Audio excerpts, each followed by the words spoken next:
poquito sobre esto, ya estuvimos viendo el concepto de salud y enfermedad, ¿sí? Entonces, la pregunta, ¿y cómo estarán ustedes hoy? Vamos a ver un poco la otra aquí, la siguiente. Entonces, estamos muy curiosos de saber qué vamos a estudiar hoy, qué va a pasar en esta tarde con Fisiopato. Entonces seguimos la parte organizativa, en la parte de presentación.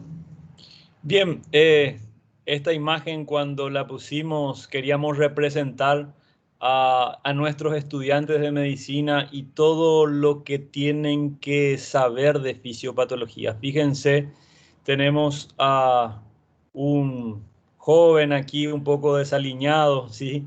Con los pelos quizás un poco entremezclados, con gran literatura y tiene que saber interpretar esta literatura porque el médico actual tiene que saber un poco filtrar esta literatura, tiene que saber lo que lee, qué, digamos, tratamiento le va a dar a esa lectura o a ese énfasis que está teniendo. ¿Y de dónde lee también, doctor? Es Claro, importante porque conocer. fíjense, lo voy a agrandar un poquito la imagen. Este individuo, este estudiante está leyendo el New England Journal of Medicine, ¿sí? Está leyendo un artículo, se está queriendo actualizar acerca de una imagen probablemente histológica o quizás en la cátedra de anatomía patológica o en la cátedra de histología o en la cátedra de fisiopatología.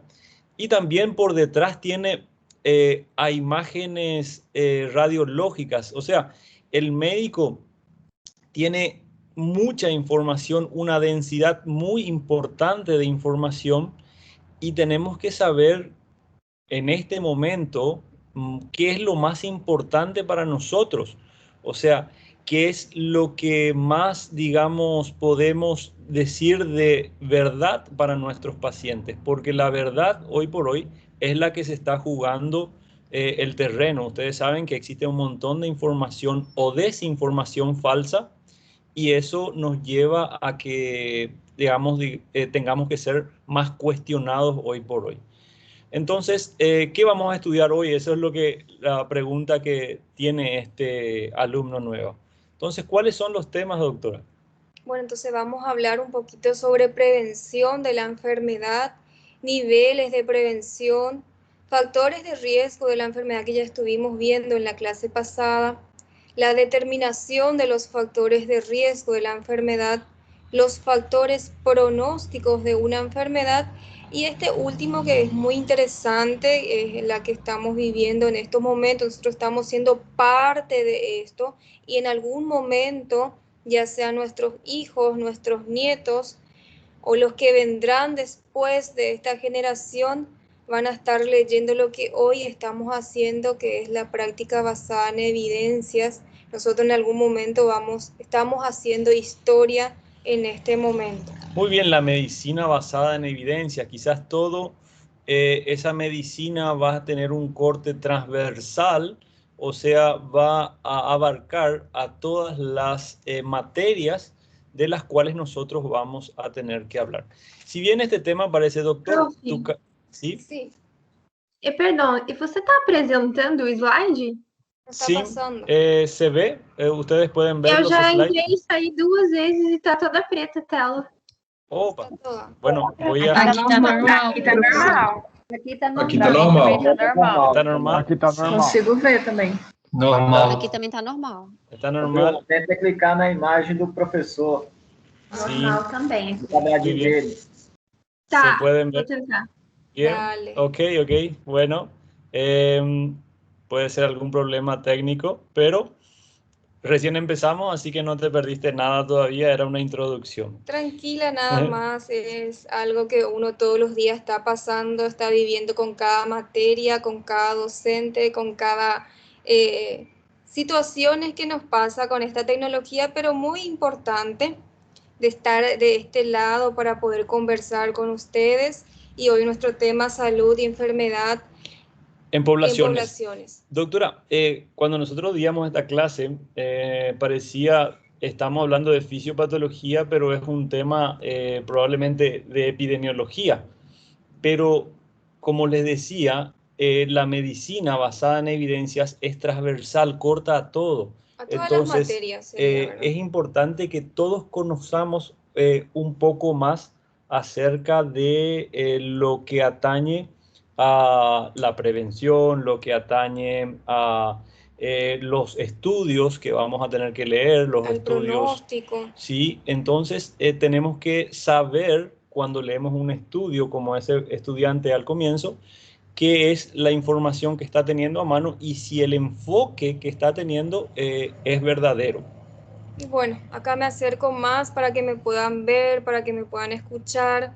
Y tenemos que tener en cuenta, jóvenes, sí que toda persona nace con una doble ciudadanía, que sería por una parte la salud y por otra parte la enfermedad. Entonces, nosotros en algún momento podemos padecer una enfermedad, no todo el tiempo, desde que se nace hasta que se muere, vamos a mantener esa salud. Entonces, para eso es lo que nosotros como médicos, ya sea la especialidad que tengamos, tenemos que tratar de cuidar lo que hoy estamos teniendo, que el reino de la salud mediante la prevención de la enfermedad. Y ustedes van a decir, pero ¿por qué estamos dando esto? Entonces es importante también no solamente diagnosticar, no solamente tratar, sino que prevenir la enfermedad mediante la prevención primaria, secundaria, terciaria, que ustedes ya habrán visto, muchos conocen, seguro que más de uno de ustedes es enfermero, licenciado, algún en alguna área de la salud estarán. Entonces, esto es súper importante conocer y tener la importancia de esto.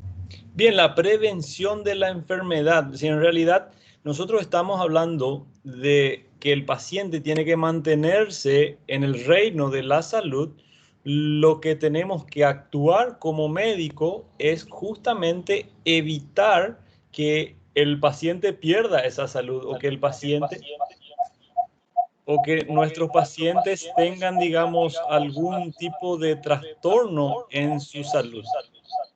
Escucho un poco el eco de mi voz probablemente por alguno de... Tá dando eco mesmo. Bien, entonces, ¿qué es prevenir, doctora? Bueno, a ver si ustedes están escuchando con eco. Alguém está com o próximo ao notebook, é cada microfonia. Desabilita todo mundo. Ô, velho, desabilita todo mundo. Aquí. Silenciar. É Isadora. Ahora sí. Ahora sí, muy bien. Bueno, Perfecto. acá ya encontramos la solución. Silenciamos a todos. Ahora el que quiera participar, cuando hacemos alguna pregunta, desactiva activa su micrófono y va hablando. Entonces, prevenir es, ¿sí? Entonces, el acto por el cual uno pretende evitar o que no suceda o que no llegue a padecer tal o cual patología, ¿verdad? Entonces, de acuerdo a donde nosotros estemos, en el momento que nosotros estemos actuando, podemos encontrar 3 niveles de prevención, sí, que todos manejamos, conocemos, pero muchas veces no le damos mucha importancia a esto de prevenir. Nada más para acotar, somos médicos de familia, ¿sí? Entonces nos encanta este tema. Entonces, prevenir se define como las medidas destinadas a prevenir la aparición de la enfermedad, también reducir esos factores de riesgo. Para cada patología vamos a encontrar algún factor de riesgo que yo como médico lo puedo prevenir. Detener el avance, o sea, ya se instaló la enfermedad, pero yo voy a tratar de que eso no llegue a una complicación. O atenuar, atenuación significa disminuir sus consecuencias ya una vez que se establece la patología. Esto entonces, según los niveles donde podamos actuar, puede ser un nivel primario, secundario, terciario inclusive cuaternario, o sea, podemos tener distintos momentos como médicos para poder actuar en la prevención. Y no solo los médicos, sino que los promotores de salud, los enfermeros que hoy están de parabienes, si hay algún enfermero, ahora me acuerdo y les doy mis felicidades porque es el Día Internacional de la Enfermería. Entonces, también todo personal de salud, ¿sí?, ha, digamos, actuado en cualquiera de estos 4 niveles que estamos teniendo ahí. Lo primario podemos decir que es prevenir esa enfermedad, ¿sí?, en la prevención primaria. Luego tenemos la prevención secundaria y terciaria. Vamos a hablar sobre esos 3 niveles fundamentales que tenemos como prevención en nuestros pacientes. Doctora, prevención entonces primaria, ¿cómo lo definimos en este módulo? Bueno, aquí nosotros ¿qué vamos a trabajar? ¿Dónde vamos a trabajar? En nuestros pacientes, en la educación, en la promoción de la salud. Aquí la prevención primaria está dirigida a evitar la enfermedad. Entonces, tenemos que tratar de evitar. Más de uno ya conoce la prevención primaria. ¿Cuál podría ser un ejemplo de prevención primaria? Si yo voy a ir y voy a educar, voy a hacer promoción de salud, ¿qué más puedo hacer para prevenir la aparición de alguna patología? Se me ocurre ahora, doctora, que es muy importante el lavado de manos. Interesante, ¿sí? Doctor. Sí, el lavado de manos es una forma no solo de prevenir ahora el COVID-19, sino que también prevenimos un montón de otras enfermedades con el simple hecho del lavado de manos, ¿sí? ¿Y cómo yo voy a llegar? Es una prevención primaria, ¿por qué? Porque yo estoy educando, yo estoy enseñando, ¿sí? Ya sea en consultorio o fuera de consultorio. Aquí la prevención primaria más bien se sitúa o se centra más en la comunidad. Muy bien. ¿Sí? En la comunidad, o sea, es afuera, es el entorno a quien yo tengo que ir a dirigir, a enseñar, a promover salud. Por ejemplo, voy a enseñar el lavado correcto de manos, es una prevención primaria. O voy a hacer vacunación, o el equipo de vacunación de una institución o una unidad de salud va y vacuna casa por casa. Entonces, nosotros nos vamos a situar más fuera de consultorio, tratando de que no aparezca la enfermedad.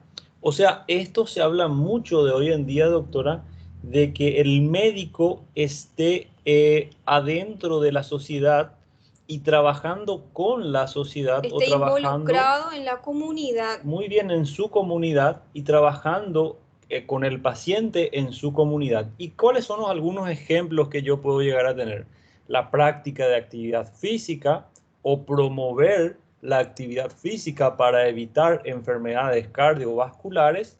Un hermoso ejemplo, esta práctica o digamos, conocimiento de decirle a nuestros pacientes, según la edad que tenga, que realice prácticas deportivas o hábitos o crear un hábito de movimiento para que evitemos ciertas enfermedades. Muy interesante lo que está diciendo el doctor, y más de uno se va a sentir identificado, más de uno ya intentó educar o se está autoeducando, ¿verdad? Al cambio de estilo de vida para prevenir enfermedades en el tipo cardiológico, ¿verdad? Otro que está muy en boga hoy, doctora, que podría decir es el boom, es la noticia boom por hoy, es la vacunación, ¿sí? Estamos realizando en este punto ya una intervención médica, inoculando a nuestros pacientes para evitar ciertas enfermedades, o llámese influenza o SARS-CoV-2, o llámese vacunación contra un montón de enfermedades como el HPV, como la fiebre amarilla. Entonces, todos esos son ejemplos de prevención primaria. ¿Alguien más que se acuerde o que esté en eso, en la prevención primaria? ¿Alguien más puede comentar? Prof, a higiene da pessoa, a higiene bucal. Muy Sí, bien, excelente. Eso también, Primária. obviamente, sí, sí. entra. El hecho de enseñar a tus pacientes, si eres odontólogo, si eres un promotor de salud, a cepillarse los dientes es un buen ejemplo. Pero existen muchísimos. Por ejemplo, el uso de anticonceptivos para evitar embarazos no deseados es una forma también de prevención primaria. O el uso de preservativos para evitar enfermedades infectocontagiosas es otro ejemplo de prevención primaria. Estamos hablando de no aparición de enfermedad. Aquí nuestro Mas, paciente prof, o la desculpa, población está sano. Sí.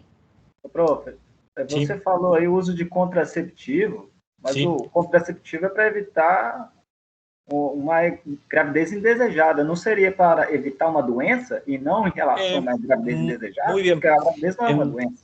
Depende, no, muy bien. Muy bien. Embarazo no es doença, vamos a decirle, excelente.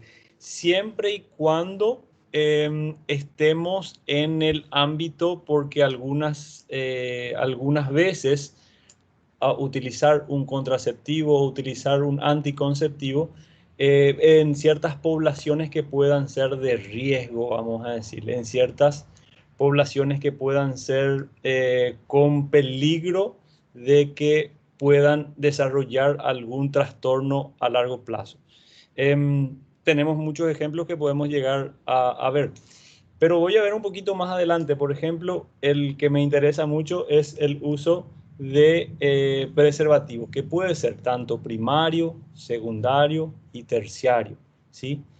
Y veamos también que muchas veces tanto las medidas que estamos utilizando no sean dañinas para nuestro paciente, porque podemos utilizar un anticonceptivo y diciéndole al paciente o diciéndole a la mujer, con esto vamos a evitar que te embaraces y tu embarazo pueda ser de riesgo, vamos a decirle.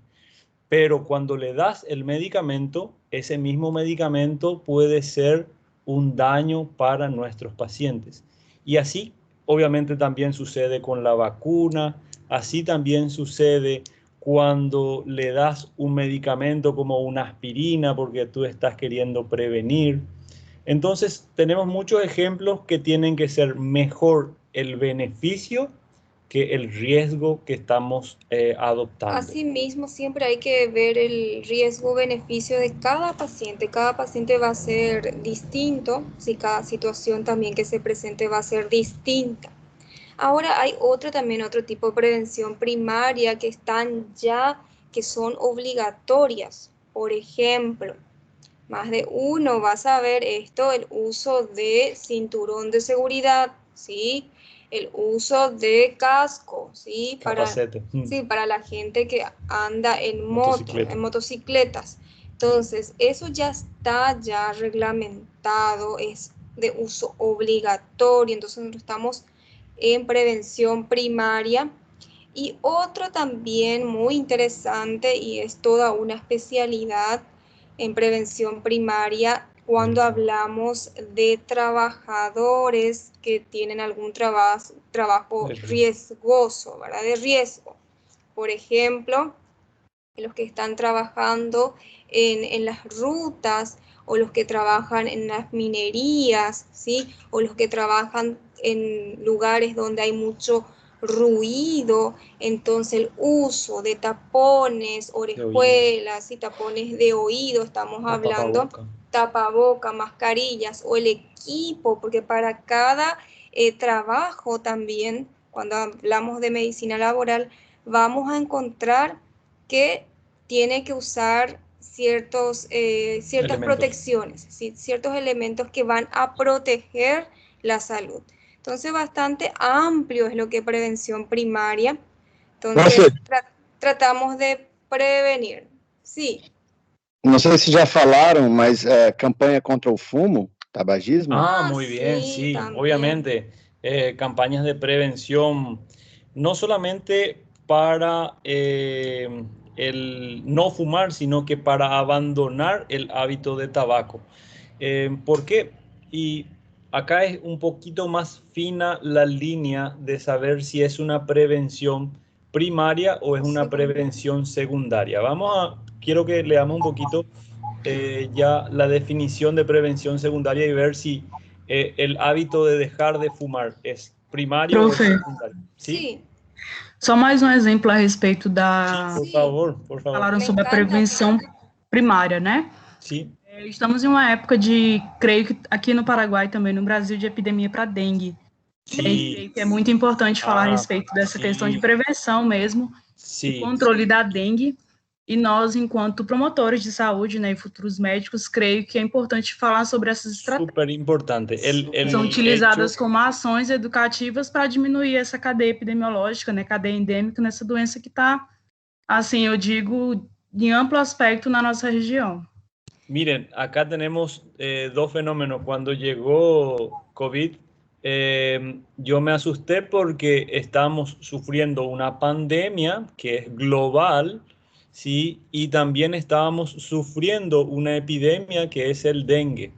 Y obviamente no hay sistema de salud que aguante este fenómeno, porque hoy justamente me llegó un paciente que estaba sufriendo COVID y estaba sufriendo con dengue. O sea, estamos actualmente en Brasil y en Paraguay con algo que le llamamos una sindemia, el fenómeno de tener dos enfermedades de alto contagio y circulando al mismo momento. ¿Y qué nos ayuda, digamos, para combatir la prevención primaria? ¿Cómo hacemos la prevención de la enfermedad del dengue?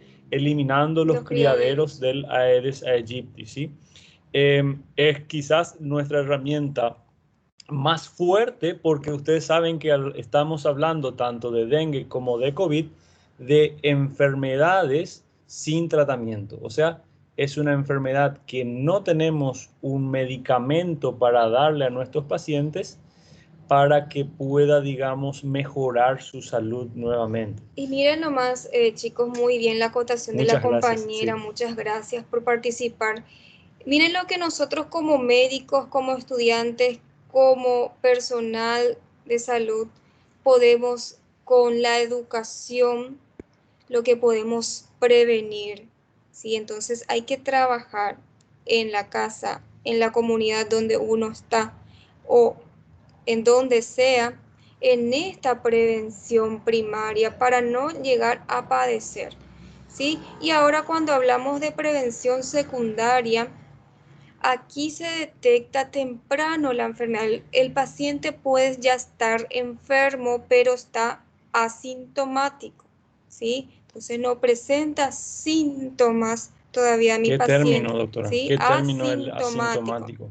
Y las medidas de tratamiento proporcionan una curación, si nosotros lo agarramos en ese mismo momento, en ese periodo, o vamos a atenuar su complicación o vamos a detener inclusive la progresión de la enfermedad, pero lo tenemos que saber detectar en qué momento y cuáles serán nuestras herramientas para poder detectar esa enfermedad que aún nos está presentando, si de forma drástica o aguda o con manifestaciones clínicas características. Por eso, lo que el compañero me dijo, la campaña contra el tabaco o el campaña a evitar el fumo, vamos a decirle.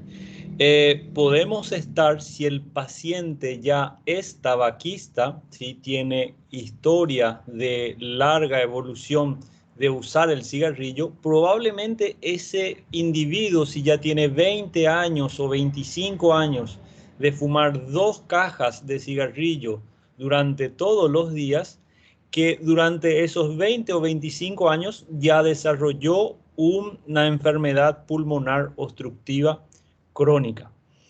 Pero si tú le dices, paremos el hábito de fumar porque vamos a disminuir el riesgo de complicaciones, ¿sí? hecho de prevenir o de disminuir ese hábito tabaco en este momento, antes que empeore la situación o antes, digamos, que tenga muchos síntomas, porque el paciente puede decir yo fumo hace 20 años y no tengo ni tos, pero probablemente estamos todavía asintomáticos, no estamos tosiendo, no tiene dificultad para respirar, no tiene aún, digamos, lesiones tan importantes que hayan llevado a que el paciente se manifieste o que acuda por ese motivo. Y obviamente, si nosotros estamos diciendo o estamos ayudando para que saque el hábito de fumar, estamos ganando salud nuevamente. En muchos países, inclusive, es un buen ejemplo, el gobierno le paga al médico si logra que los pacientes dejen de fumar o disminuyan el consumo de bebidas alcohólicas, ¿sí? Entonces, sería una buena estrategia actuar, obviamente, en aquellas situaciones donde podamos disminuir los riesgos y disminuir, obviamente, las progresiones a las enfermedades. Nada más para acotar aquí en esta prevención secundaria respecto al tabaco. Sí, una herramienta importante que nosotros como médicos, ustedes como estudiantes, el día de mañana lo van a utilizar o ya lo están utilizando, es la historia clínica, donde hay un apartado donde tenemos hábitos tóxicos. Entonces tenemos que indagar, no podemos no preguntar al paciente. El paciente que entra, paciente que sale, tenemos que preguntar sobre esos hábitos tóxicos. Entonces la herramienta aquí en esto sería la historia clínica, el apartado de hábitos tóxicos. Preguntar. Doctora, y otro ejemplo, si queremos prevenir cáncer de cuello uterino en las mujeres, ¿qué medida sería una forma de prevención secundaria? El PAP, ¿sí? Entonces el Papa Nicolau. Entonces tenemos que ver nuestro grupo etario, nuestras señoritas, nuestras mujeres, entonces ir indagando e ir haciendo eso rutinariamente de acuerdo al tiempo que corresponde. Doctora, y si en las mujeres nuevamente con historia de enfermedades en la familia, de un cáncer de mama, ¿cuál sería el método para hacer prevención secundaria, doctora? Bueno, ahí nosotros tenemos que ir viendo las ecografías, ¿sí? Las mamografías, para empezar, ¿verdad? Entonces, la mamografía tiene un cierto, la edad correspondiente, pero cuando vemos en el historial familiar, mamá, tía, abuela o alguien, una hermana cercana, padeció CA de mama, entonces ya está indicado hacer una mamografía en menores. Por supuesto, entonces existen protocolos para las enfermedades, obviamente, según los grupos nuevamente de riesgo que tengamos. Y también podemos actuar de esa manera en la diabetes mellitus, diciendo que podemos realizar estudios como la hemoglobina glicosilada y los valores de glicemia para saber si tienen riesgo de desarrollar diabetes mellitus. Bueno, acá, si me permiten, no sé si se ve, pero aquí tengo una herramienta muy importante. Un tensiómetro digital, doctora. Sí. Aquí para la gente que está viendo.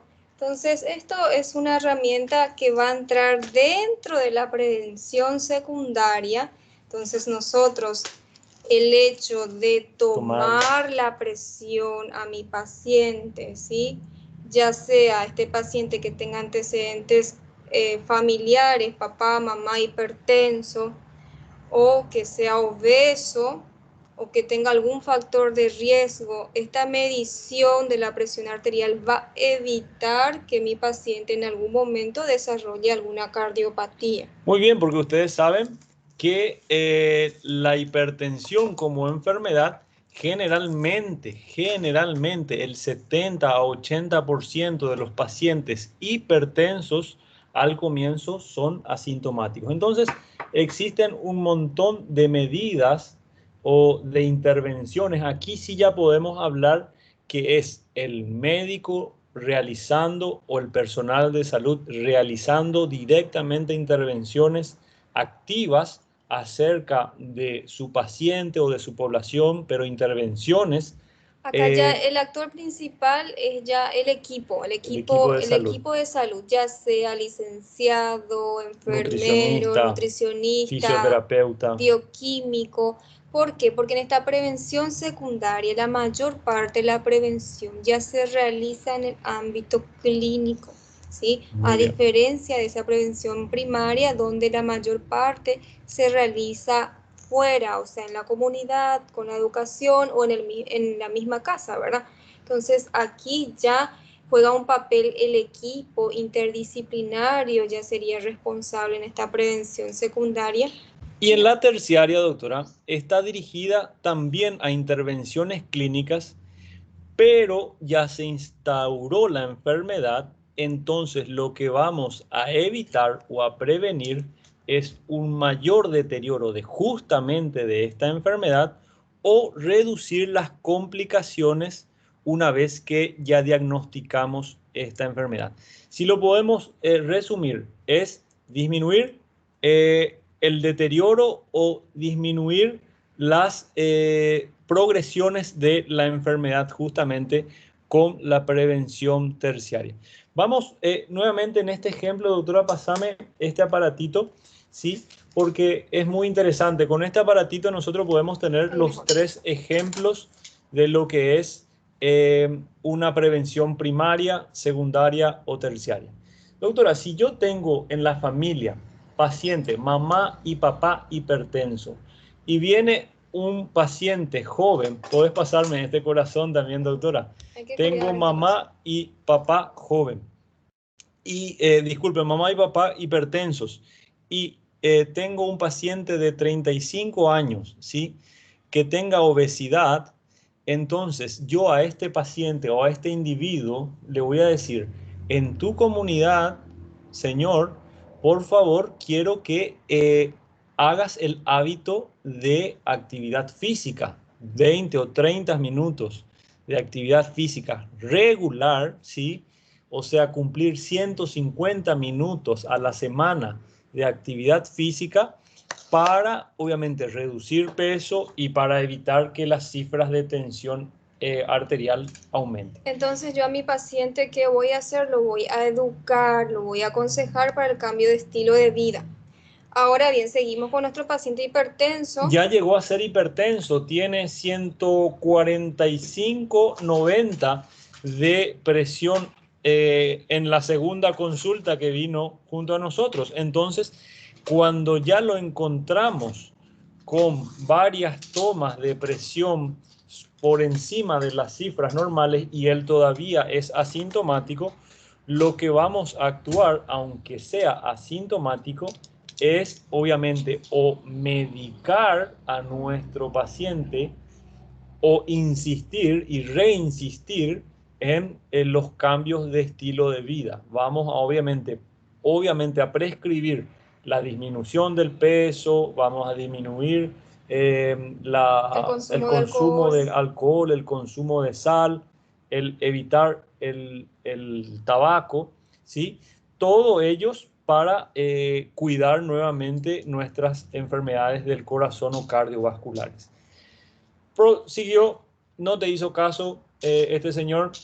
Es muy habitual, no se preocupen, no se enojen por eso, si es que no logran, digamos, pero llegó a que el corazón de este paciente está enfermo, llegó a sufrir inclusive un infarto o una lesión. O ya tiene alguna alteración, ya tiene un daño, una hipertrofia de las cámaras del corazón. Lo que vamos a hacer con prevención terciaria es que medicando a nuestros pacientes, los daños, digamos, que pueden haber ocurrido con medicamentos disminuyan, digamos, en su grado de lesión que vamos a tener. Vamos a atenuar. Entonces, ¿vieron? Las tres escenas, ¿verdad? La prevención primaria, ¿cómo lo podemos hacer? Muchas veces esa prevención primaria no resulta, entonces no pasa nada con mi paciente, él sigue avanzando y luego tampoco resulta esta prevención secundaria y ya llegamos en la última etapa donde ya tenemos que estar dando medicación e ir controlando. Entonces, tenemos los tres grupos, digamos, de prevención y a forma resumida de cómo vamos a trabajar en cada uno de ellos. Esto nada más para que ustedes vayan fijando, yo sé que ya conocen, la primaria es eliminar los factores de riesgos, ¿sí? Con la educación, con la promoción de salud. En la secundaria nosotros vamos a hacer una detección temprana y tratamiento. Y en la terciaria vamos a reducir las complicaciones. Aquí entra lo que se llama rehabilitación. Muy bien, doctora, pero también dije yo que teníamos una cuaternaria, ¿sí? En donde una vez que el paciente ya está o con su hemiplegia o con su ACV o con alguna lesión, el paciente obviamente tiene que tener una mejor calidad de vida. Eso le llamamos prevención cuaternaria, para que mejore un poquito el pronóstico de esa enfermedad. Donde nuevamente trabajamos en los niveles de prevención o en qué ámbito trabajamos cuando el paciente no tiene enfermedad, estamos diciendo un paciente sano, un paciente que es saludable, pero para que continúe saludable hacemos prevención primaria. Cuando nuestro paciente puede tener una enfermedad asintomática o llegamos de forma temprana, porque ustedes saben que muchas enfermedades diagnosticar temprano significa mejor pronóstico, ¿sí? Si tenemos un diagnóstico temprano del cáncer de cuello uterino, ¿sí? Tenemos un diagnóstico en forma precoz, haciendo tratamiento precoz, tenemos mejor pronóstico. Asimismo, doctor, otro que me estoy acordando acá es del cáncer CA de colon. El ¿sí? cáncer de colon, entonces, muy bien. Con una colonoscopía, ya por ejemplo, familiares que tengan antecedentes de ese tipo de cáncer, entonces llegada a una cierta edad está indicado hacer la colonoscopía. Muy bien, si hay antecedentes en la familia, tuvo mamá un cáncer de colon, ¿sí? Se indica a ese individuo que obviamente realice esa colonoscopía para evaluar si es que hay un riesgo de desarrollar una patología similar. ¿Y qué va a pasar, doctor? De repente se encuentra que existe, lo positivo va a ser que vamos a poder controlar un poco más, vamos a poder tratar y nuestro paciente va a tener un mejor pronóstico. Muy bien. Y la prevención terciaria, cuando dijimos disminuimos el curso clínico de la enfermedad una vez ya instaurada justamente. Muy bien, entonces, nuevamente para repasar, prevención primaria, eliminar factores de riesgo, prevención secundaria, detección temprana, como ya dijo con el ejemplo de la doctora, los cánceres se evitan, digamos, llegar tarde. De acuerdo a los estadios, ¿verdad? En la prevención terciaria, reducir las complicaciones de las enfermedades justamente. Muchas de nuestras intervenciones son nuevamente transversales, son primarias, secundarias y terciarias. Como les dije, ejemplos hay muchísimos. El uso de preservativos es de los tres tipos de prevención. Por darles otro ejemplo, el uso, digamos, de ciertos métodos como tomarse la presión arterial es primario, secundario y terciario. ¿Sí? O sea, la misma actividad física es una forma de prevención en los tres niveles de prevención. Y cuando hablamos de factores de riesgo, ya estuvimos viendo en la clase pasada que ciertas patologías tienen factores de riesgo donde nosotros como médicos tenemos que actuar, y la determinación de esos factores de riesgo es bastante importante porque son condiciones que en algún momento mi paciente puede llegar a padecer alguna patología. Entonces, ¿a qué se refiere factores de riesgo? Como estamos viendo acá, las condiciones que se sospecha que contribuyen al desarrollo de una enfermedad se denominan factores de riesgo. Entonces, nosotros si intervenimos aquí, disminuyendo esos factores de riesgo, vamos a tener una mejor calidad de vida, una mejor salud. Bien, a no confundir, ¿sí?, factores de riesgo con factores etiológicos o causa directa de enfermedad. Porque los factores de riesgo, como ustedes están viendo ahí, hay factores de riesgos modificables, o sea, modificables que nosotros como médicos podemos actuar, y otros como la raza, como el sexo, como la edad. Esos factores de riesgos nosotros no lo podemos cambiar, ¿sí? Inclusive la genética, ¿sí?, hasta ahora al menos no podemos actuar sobre los factores inherentes de una persona. Así mismo, doctor, y volviendo otra vez a la hipertensión arterial, seguimos nosotros. ¿Dónde está mi corazoncito? Se fue a mi corazón. Aquí entonces, te tengo tu corazón, doctora. Acá sí está, entonces, sí. Lo que es la presión arterial. Un paciente hipertenso le preguntas, siempre hay que preguntar, antecedentes familiares, papá, mamá hipertenso. Sí, papá y mamá son hipertensos. Entonces, este paciente que está enfrente mío tiene un 50% de padecer o de que desarrolle en algún momento de su vida una hipertensión arterial. Entonces, son condiciones que nosotros no podemos modificar, ya está instaurado. Entonces, la genética, la edad, la raza, son condiciones que no lo podemos modificar. Pero ahora bien, vamos a entrar quizás en la parte más dura de conocer de dónde están esos factores de riesgo. O ¿Cómo se estudian esos factores, verdad? ¿Cómo lo descubrimos a esos factores de riesgo? Pero lo vamos a intentar hacer sencillo y simple. Ahora, un ratito, antes que sigas, doctor, entonces vamos a abrir acá nuestras mentes. Entonces es algo un poco... no sé cómo es decirle, a la gente que no está en la parte de investigación, le va a dificultar un poco comprender a veces, pero es tan importante de que en la medicina todo se está estudiando, todo se está tratando de controlar, entonces tiene una base científica. Entonces vamos a ver cuáles son los determinantes de los factores de riesgo, o sea, qué estudios vamos a tener aquí para obtener esos factores de riesgo. Y básicamente el conocimiento de los factores de riesgo son por estos tres estudios que ustedes están viendo ahí. Los estudios transversales, ¿sí?, transversales los llaman porque es en un tiempo determinado, en un momento determinado, es una foto de un momento, de un lugar específico. Los estudios de casos y controles, ¿sí?, muy interesante porque esos estudios de casos y controles nos han aportado mucho en el conocimiento también de enfermedades que ya pasaron, ¿sí?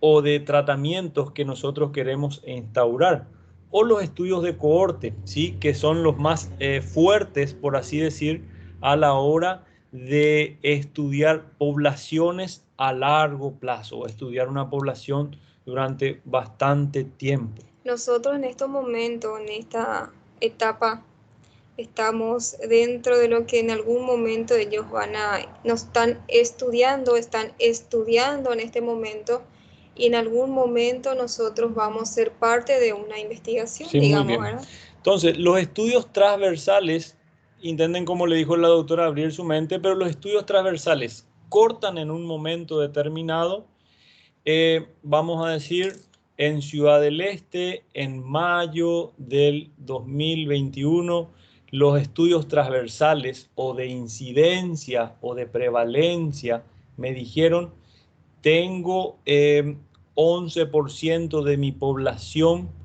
con diabetes mellitus. Pero lo estamos estudiando en un determinado tiempo. En mayo del 2021. ¿Qué lugar? Ciudad del Este, por decirlo. ¿Sí? O un país. ¿sí? Entonces lo estamos estudiando en este momento. ¿Y quiénes van a ser esos estudiados? Las personas que tienen un factor de riesgo para desarrollar diabetes, como por ejemplo estamos viendo ahora, o las personas que no está expuesto a ningún factor. Entonces, personas... Sí, en este ejemplo podemos decir estudios transversales son los más conocidos de todos los estudios de incidencia y de prevalencia, ¿sí? Porque los estudios de prevalencia hablan de casos conocidos, ¿sí? Diabetes, todas las personas que conocen su diagnóstico sobre la población total. Ciudad del Este o el Alto Paraná tiene 700.000 habitantes, de los cuales se conoce el diagnóstico, es prevalente un 11% de su población. Entonces, estos estudios transversales son en un momento determinado y en un lugar determinado. Esto le va a ayudar bastante cuando den la materia metodología, no sé si están dando. Sí, están dando. Entonces, cuando lean algún artículo, un estudio transversal de tal lugar, tal año, tal tema. Entonces, para estar ubicándonos a lo que estamos viendo. Los estudios de casos y controles, por un lado... Os estudos transversais, eu não entendi muito bem, se envolve duas coletas de dois tipos de população diferentes, que tem as que sofrem de fator de risco e as que não sofrem de fator de risco? Sí, se estudia en realidad a casi toda la población, ¿sí? Pongámosle, tenemos una población de 1.000 habitantes. 1.000 habitantes, de los cuales una parte de esa población está con el riesgo de desarrollar esa enfermedad. Entonces, ese 10% o una pequeña parte de la población que tiene ese factor de riesgo se compara con el total de tu población estudiada para saber cuál es el número exacto. Aquí solamente te da un número exacto del total de los expuestos a la enfermedad. Entonces, disculpe, un estudio transversal te da un porcentaje o te da un número o te da, digamos, un total de qué posibilidad tenés. El odds ratio, no sé si alguien por ahí ya habló o ya vio el odds ratio, qué posibilidad tenés de contraer o de empezar, o qué factor de riesgo tenés de empezar una enfermedad según tu condición de salud, según dónde vivas, según los niveles de educación inclusive que uno tenga para el desarrollo de una enfermedad. Sería el porcentaje de riesgo que tenés sobre el total de la población que está, digamos, en ese lugar determinado. En un país, un departamento, una ciudad, ¿sí? Entonces, las personas que tienen ese factor de riesgo dividido el total de personas que habitan, que se está estudiando, de un determinado lugar, por ejemplo, Ciudad del Este. Entonces, se estudia un grupito sobre el total. Entendeu aqui, obrigado, viu? Muy bien, gracias a ti. Generalmente, ahora te doy un datito más, los estudios transversales estudian justamente el riesgo que uno tiene de enfermedad, de contraer una enfermedad. Te pueden dar con riesgo relativo, esto es interesante, pueden verlo, RR es riesgo relativo, o otro dato que te da un estudio es el odds ratio, ¿sí? O la posibilidad de contraer una enfermedad o de contraer, digamos, una patología, sea cual sea. Otro tipo de estudio sería un estudio de casos y controles sobre personas que se sabe que tienen el desenlace de interés sobre personas que no tienen el desenlace de interés. Aquí muy interesante, porque lo tenemos a aquella población que tuvieron el desenlace o que tuvieron, digamos, el final de la historia o tuvieron ya la enfermedad, sobre aquellos que no tuvieron la enfermedad y le ven para atrás. ¿Qué fue lo que sucedió con esta población? Veamos aquí.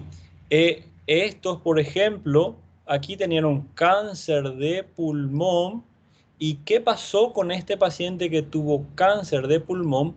Fumó muchos años, tuvo, digamos, mucha exposición a el carbón, tuvo mucha exposición al polvo de ciertas sustancias.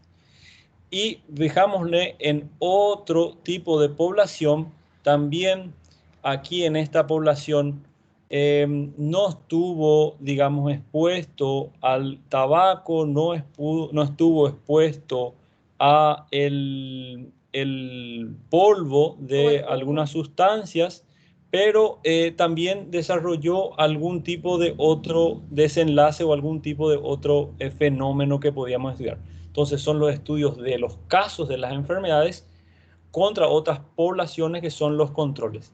Aquí no es el total de la población, no son los 1000 individuos, sino que serían, por un lado, los enfermos y por otro lado, los sanos, vamos a decir.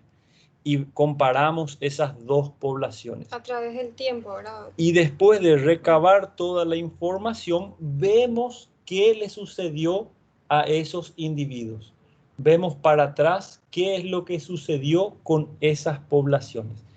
Acá el dato sería en los estudios de casos y controles, que son estudios retrospectivos. Miramos siempre para atrás a ver lo sucedido con sus antecedentes. Retroceso sería, no sé cómo le llaman ustedes en portugués. Retrospectivo, doctora. Retroceder, ¿verdad? Retroceder en el tiempo. Y ver qué es lo que pasó con el corazón, si estuvo hipertenso, si estuvo obeso, qué es lo que fue, digamos, sucediendo. Y por último, los estudios de cohorte. Y acá sí son los más fuertes para estudiar factores de riesgo. Los estudios de cohorte en un grupo de personas. Aquí es prospectivo porque es para adelante. Se sigue durante un tiempo para poder observar si a partir de hoy, 12 de mayo, ¿sí?, cómo este individuo va adelantándose y qué desenlace va a tener con la intervención o con, digamos, sus exposiciones que está teniendo. Si el paciente con la intervención que yo estoy queriendo actuar y lo estudio para adelante mejora, o si con la intervención que no le estoy realizando empeora, vamos a decir. Por ejemplo, el descenso de peso, ¿sí? En personas obesas. Entonces, en un determinado tiempo, del 12 de mayo para adelante, digamos, vamos a observar qué desenlace va a tener, que va a mejorar esta calidad del corazón o no va a mejorar, va a prevenir el infarto o cómo va a terminar, ¿sí? Pero esto es prospectivo, para adelante. Sí, para adelante. Entonces, ese grupo de personas que se eligió por una condición, vamos a ver si tienen o se han expuesto a los factores de riesgo sospechados y van a evolucionar bien, mal, mejor o peor según lo que estamos teniendo. Este estudio les sugiero a todos, por favor, que miren, que estudien el estudio de Framingham, ¿sí? Porque en este estudio de Framingham se dieron la gran mayoría o se dieron la mayor porcentaje de bases para poder determinar las enfermedades cardiovasculares. Una población que se estudió hace muchos años atrás, una población pequeña en los Estados Unidos, y se fue estudiando a lo largo del tiempo qué riesgo tenía de desarrollar enfermedad cardiovascular. De ahí se quitó los criterios de Framingham, ¿sí? Y también se quitó de conocer que el consumo de sal empeoraba, vamos a decir, la hipertensión arterial, o que la obesidad, ¿sí?, desarrollaba mayor riesgo de tener Enfermedad cardiovascular. hipertensión arterial y enfermedad cardiovascular. Bien, entonces estos son algunos ejemplos de estudios de cohortes. Cohortes está diciendo grupos que avanzan en el tiempo hacia adelante. ¿Se recuerdan entonces al comienzo de la clase que yo les dije que teníamos un individuo que tenía un caudal de información para poder estudiar y tenía que conocer los métodos auxiliares de diagnóstico, tenía que conocer los artículos? Entonces quedaría aquí el estudiante que son ustedes a seguir estudiando, seguimos estudiando y seguimos conociendo y seguimos con esa sed o con esa, digamos, necesidad de tener más información o de querer conocer más todavía. Así mismo, entonces nuestro estudiante aquí, todos ustedes, nosotros también, porque nosotros también nos nutrimos todos los días. De ustedes, sí. Nos nutrimos también de ustedes, nos gusta escucharles. Entonces acá está un poco preocupado este señor, entonces, ¿cómo vamos a seguir estudiando? Entonces, tenemos que conocer también lo que son los factores pronósticos de una enfermedad. Siempre se pregunta qué pronóstico tiene el paciente, ¿sí? Entonces, y acá, doctora, yo le voy a dar un ejemplo. Sí, decime. Porque esto es muy típico para lo que estamos viviendo, el COVID-19, ¿sí? ¿Qué factor pronóstico tiene el COVID-19 de complicarse? Y va a depender de la edad. Ustedes saben que aquellos individuos mayores de 65 años tienen un pronóstico distinto de desarrollar una complicación por el COVID-19, el nivel socioeconómico. Pero doctor, ¿para qué va a interesar la plata? Porque el acceso a la salud o al sistema de salud va a ser distinto si tengo un poco más de acceso o no a mi sistema de salud. El nivel de educación, ¿por qué, algo doctora? que estamos luchando todos los días, y la gente que está a frente de esta batalla, el nivel de educación. ¿Por qué? Porque aquí muchas veces, yo no sé ustedes, pero seguramente es lo mismo, la gente no quiere acudir al centro médico, no quiere consultar, se deja pasar, queda en la casa hasta que la patología se complica y ahí es donde acude. Entonces el nivel de educación formal es lo que está bastante deteriorado en estos momentos en todos los lugares, diría yo, ¿verdad? Y el estado, como está diciendo, mental, doctora, si estoy con un grado de depresión, si estoy con un grado de ansiedad, si estoy con un grado de deterioro en cuanto a mis funciones cognitivas o de comprensión, obviamente van a condicionar mi pronóstico para peor o para mejor. Aquí mismo, por ejemplo, en estos momentos se ve en el estado mental, hay gente que dice, vamos a tener que morir nomás luego. Claro, por el nivel de estrés o el nivel de depresión que estamos viviendo por la situación económica o por la situación de salud o de colapso sanitario que estamos teniendo. La comorbilidad. ¿Y qué es comorbilidad? O sea, ¿qué significa comorbilidades? Si alguien por ahí nos puede ayudar en decir qué son las comorbilidades. Comorbilidades. Muy bien, son enfermedades asociadas a la enfermedad que estoy pasando ahora. Nuevamente, si doy el ejemplo de COVID, ¿sí? Si tiene COVID y es hipertenso y es obeso, si ustedes saben que el paciente hipertenso y obeso tiene un peor pronóstico de esa enfermedad. Si es diabético, si es renal crónico, si tiene diálisis, o sea, todas esas comorbilidades van a condicionar o van a tener un pronóstico distinto para nuestra enfermedad. Vieron que cada cosa que estamos viendo aquí, la edad, nivel socioeconómico, comorbilidad, son factores pronósticos de una enfermedad, o sea, hacen parte del pronóstico de la patología. cuanto más factores negativos tengamos, entonces peor pronóstico para nuestro paciente. Y también lo que vemos aquí, la gravedad en sí de la patología. Claro, ¿verdad? porque puede tener, nuevamente me gusta el ejemplo, la gravedad puede ser una enfermedad leve o una enfermedad moderada, o inclusive, nuevamente si estoy hablando de COVID, una enfermedad, una neumonía severa que curse con un distrés respiratorio agudo severo, y entonces la gravedad propia de la enfermedad me va a condicionar que pueda llegar a necesitar una terapia distinta, ¿sí?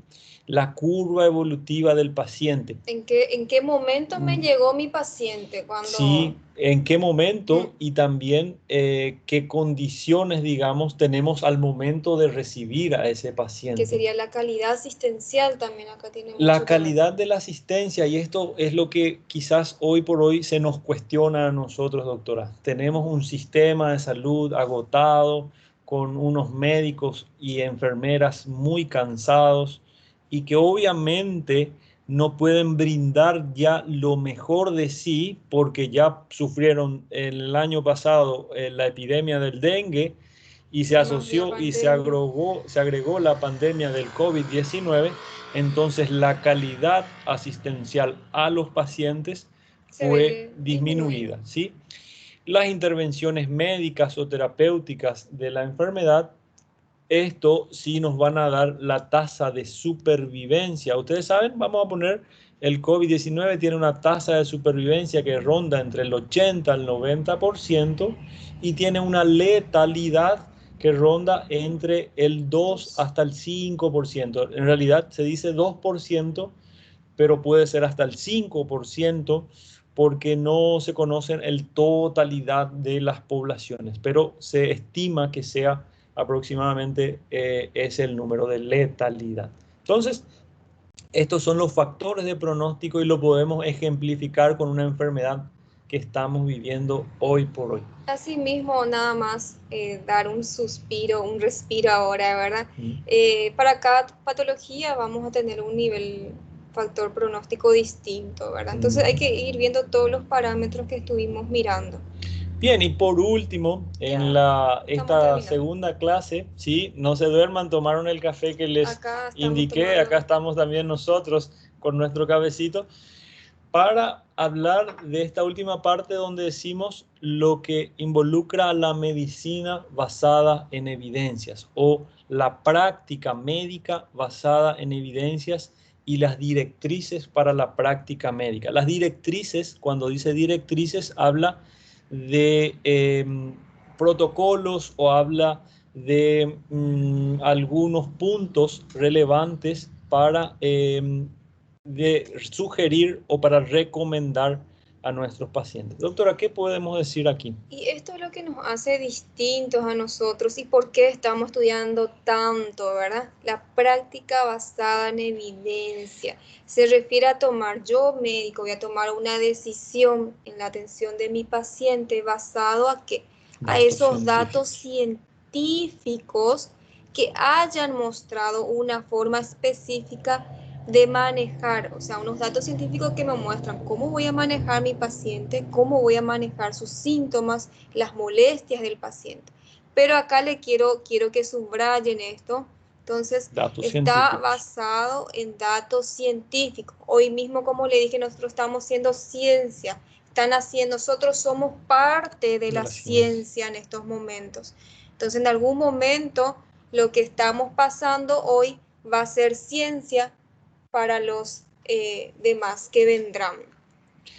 Bien, entonces la práctica basada en evidencia se basa en la integración de lo que el médico conoce como experiencia clínica individual de cada persona, pero no es lo más importante solamente la experiencia, sino que tiene que tener un soporte o una base con la mejor evidencia clínica externa a partir de investigaciones sistémicas. Por eso nosotros los médicos tenemos que estar actualizados. Muy bien. Siempre actualizados, constantemente. Entonces el médico va a leer toda la vida. Entonces el buen médico, doctora, ¿sí?, si estuvimos hablando de todo esto, es que tenga experiencia clínica, pero no porque sea viejo y sea barbudo, es porque tiene más experiencia. Ustedes, los médicos más jóvenes, van a tener también mucha experiencia porque van a estar muy actualizados, van a tener mucho material nuevo de lectura, y todo el material nuevo de lectura es porque otro colega lo haya evidenciado, ¿sí? Y van a obviamente estar actualizados porque tienen artículos científicos mejor actualizados. Y por último, yo le agregaría una pata, ¿sí? Aquí es conocer la epidemiología de su población. Si conocemos a nuestras poblaciones, ¿sí? Cada uno en su lugar de trabajo, cómo se comportan esas poblaciones, entonces sí se puede decir que somos buenos médicos. Entonces, experiencia, es investigaciones o estudios, y epidemiología o conocer a sus poblaciones. Entonces, este término implica, término de experiencia clínica, implica la capacidad y el juicio que los médicos adquieren a través de la experiencia y de la práctica clínica. Tener experiencia clínica significa que tengamos buenas prácticas basadas nuevamente en evidencias. Acá te dejo esta Bien, pirámide, doctora, doctor. esta pirámide, ¿qué quiere decir? Medicina basada en evidencia, lo que está diciendo aquí, medicina basada en evidencias, se sostiene sobre esta pirámide fundamental. Y hoy por hoy quizás es muy bueno ejemplificar esta parte de la pirámide, porque vamos a dar un ejemplo, a algunos le puede parecer duro inclusive, pero un medicamento como uno que se puso en boga, la ivermectina, demostró que experimentos in vitro en ratones en altas dosis, ¿sí?, eliminaba la replicación de un virus muy conocido como es el SARS-CoV-2. Sí, pero para que esos experimentos in vitro, ¿sí?, experimentos en ciertas poblaciones, lleguen a ser formales o lleguen a ser, digamos, fundamentales, tienen que haber pasado toda esta pirámide que estamos superando aquí arriba. Tiene que haber, de los experimentos in vitro, tiene que haber superado un estudio, por ejemplo, de cohorte, o haber superado un estudio controlado, aleatorizado de doble ciego. Inclusive luego de superar un estudio controlado de doble ciego, ir a una revisión sistemática o ir a un meta-análisis, y de ahí salir una recomendación. Profe, ¿qué es ese estudio de doble ciego? Bien, y ahí te responden, porque esto es lo que más van a ver.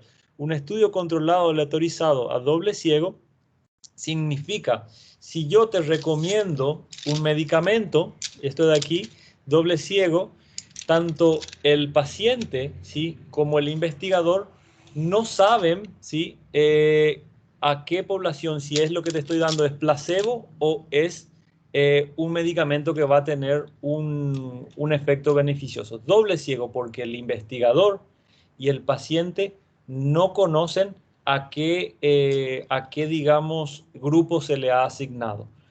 Aleatorizado significa que han mezclado las variables, han, digamos, intervenido de la misma manera al grupo de control y al grupo de intervención, para que no haya, digamos, ninguna intervención en cuanto a la investigación, ningún sesgo se llama, o ningún error en cuanto a el resultado. Estudios entonces controlados, aleatorizados, de doble ciego, son muy fuertes, ¿sí?, son muy sólidos a la hora de dar una recomendación médica. Estos estudios controlados, aleatorizados, a doble ciego, son los que hace la industria farmacéutica, en la industria de la farmacia, para que sus remedios sean aprobados para su uso.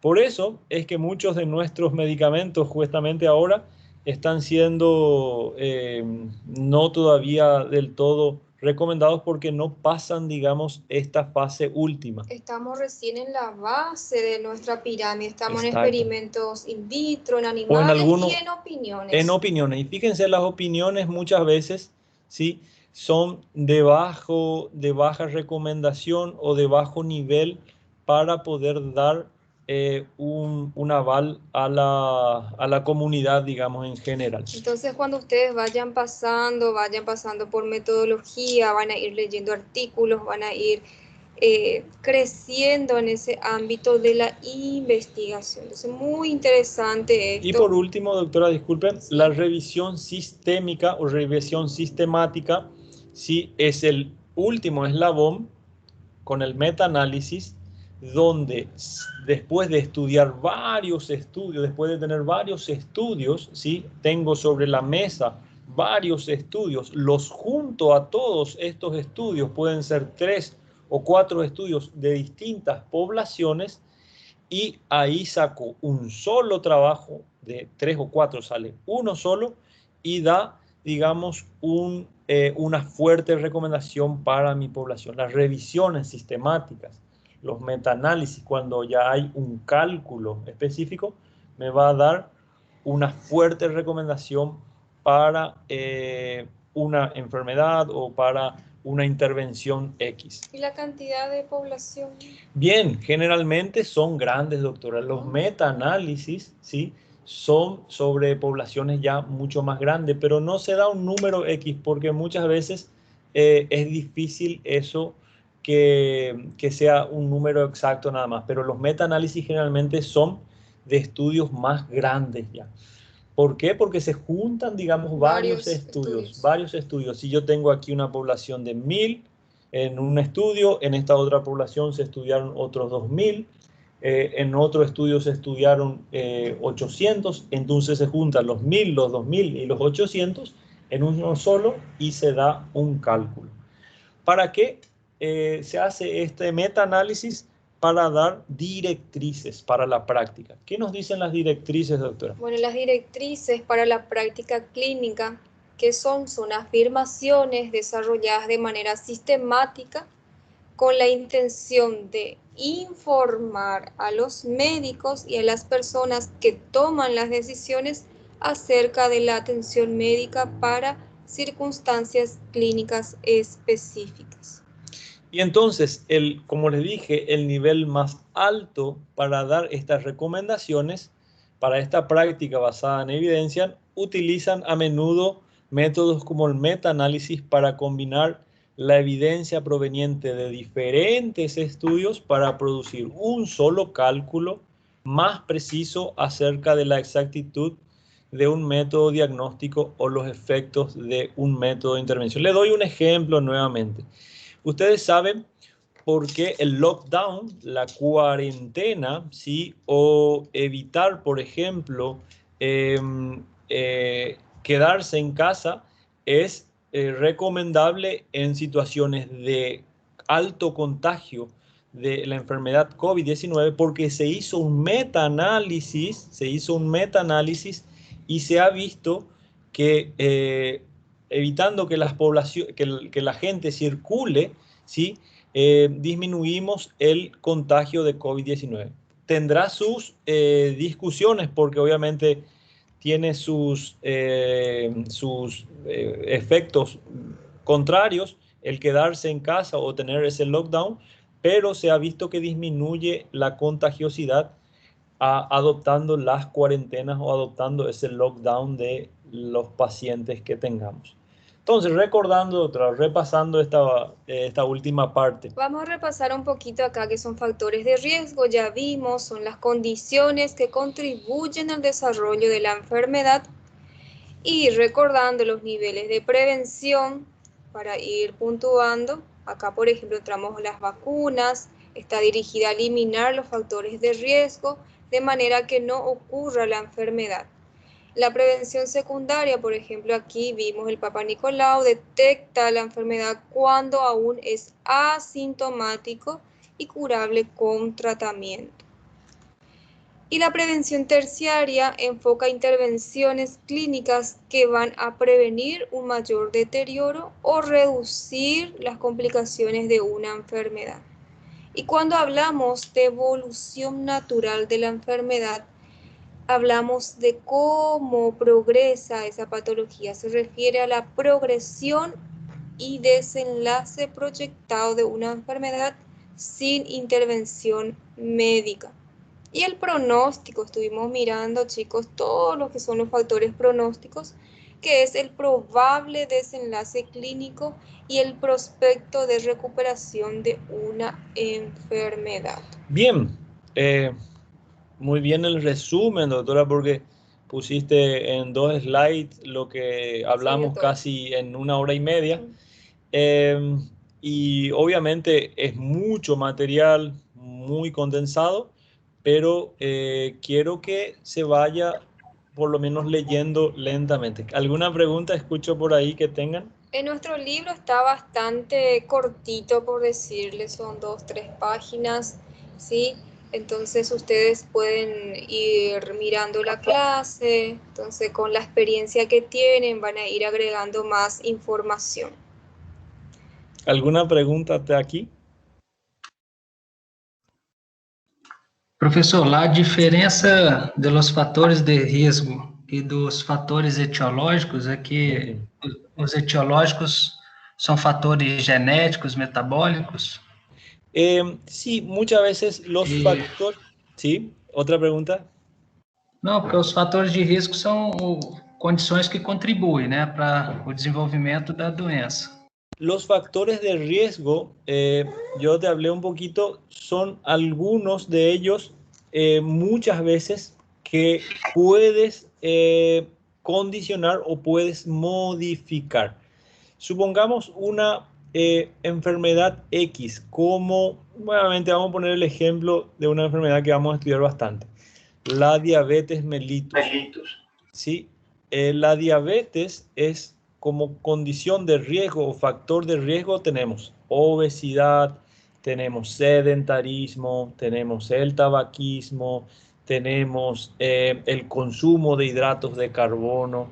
Todos ellos son factores de riesgo, son variables que van a condicionar o que van a llevar a la posibilidad de hacer la enfermedad de la diabetes mellitus. Como su nombre lo dice, son riesgos para una posibilidad de enfermedad. La etiología, el factor etiológico en sí va a ser que el páncreas o las células beta pancreáticas, ¿sí?, se agoten o disminuyan en su producción de insulina. En este caso, el factor etiológico sería la causa real, ¿verdad? La causa real por la que se produce la patología. Y los factores de riesgo son las condiciones a que pueda producirse o podamos llegar en algún momento a esa patología, y es donde nosotros podemos intervenir. Muchas veces hay factores de riesgo que se pueden modificar y otros que no se pueden modificar. Pero el etiológico es la causa. Si hay, por ejemplo, una neumonía, ¿verdad? Entonces, ¿cuál es el factor etiológico? Alguna infección viral, ¿sí? Muy bien. O bacteriana, entonces... Una neumonía, si es una neumonía, el factor etiológico va a ser la infección por el microorganismo en sí. El factor de riesgo que pueda tener para esa neumonía, inclusive el hábito de fumar, ancianos, niños, la edad, sí, o el asma como condición de base, es un factor de riesgo para desarrollar una enfermedad en sí. Recuerden, factor etiológico dice causa directa, ¿sí? Y riesgo, estamos hablando de condiciones que puedan haber externas o internas para la enfermedad en sí. Ok, graças, prof. Gracias. Gracias a Prof, Sim. Quando se diz de uma pessoa que para de fumar, mas ela tem a enfermidade, mas não sintomas, eu posso dizer que é uma prevenção secundária. Porém, se ela não tem enfermidade, considerar uma prevenção primária também? Muy bien.